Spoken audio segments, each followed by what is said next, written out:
If you don't already know, Alert is a forum for the discussion of human element issues in the maritime industry.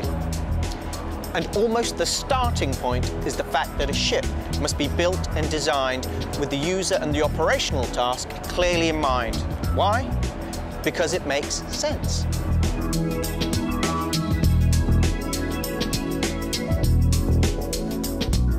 Experienced crew members need to be on hand during design and build to make sure that the ship and its systems are ultimately fit for purpose. And it makes sense to make sure they are familiar with their ship well before it leaves the builder's yard. International conventions and industry guidelines require that the ship carries the right number of competent crew members to ensure safe operation of the ship and its systems. And there are a few other things we should consider.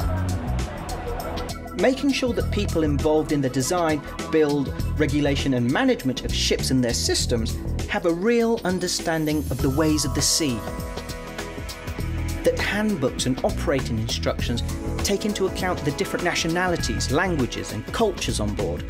That they are easily understood and set out in a clear and simple manner. And isn't it sensible to make sure seafarers can communicate effectively in the execution of their duties? And that their knowledge of the English language is sufficient to ensure that safety messages are communicated clearly during normal operation and in emergencies.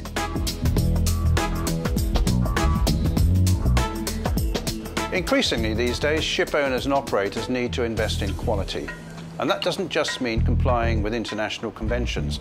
There should be self-regulation and a voluntary commitment to industry standards and codes of practice. And they must invest in their people too.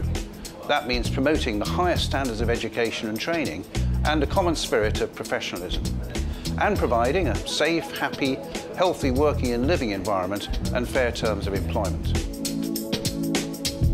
In the end, if we want to ensure the safety of the ship, safeguard its cargo and safeguard the environment, all responsible stakeholders need to work together to ensure that the master and crew are properly trained and have the right tools in place. Here's another topic for discussion. A seafarer will be considered negligent if he or she does not exercise the necessary skill that would be reasonably expected from somebody of that rank when carrying out a specific task or duty. But the seafarer could be considered incompetent if he or she does not have the necessary skill. It is the responsibility then of ship owners and operators to comply with their legal obligations when it comes to the employment, training and certification of seafarers, and to ensure that they achieve the required level of competence. The seafaring profession is one of the most challenging in the world, both physically and mentally, so seafarers have to be 100% fit to fulfill their duties.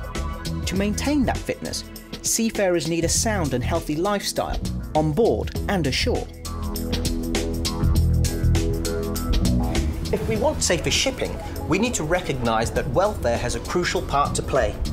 If the working and living conditions on board ship are below standard, unsafe ship operations could be the result. And that in turn could lead to disaster. Whilst we have seen major improvements in technology, almost all shipboard systems and operations are still heavily dependent on human intervention. Reason enough then to recognise the need to care for the human element. In the end, continued learning processes, renewed human element managing strategies, and improved work practices will not just drive safer ship operations, they will drive the economic viability of the ship owner. And if that doesn't make sense, I don't know what does.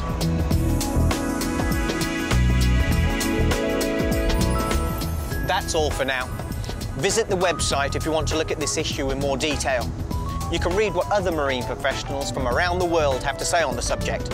Until next time, take care.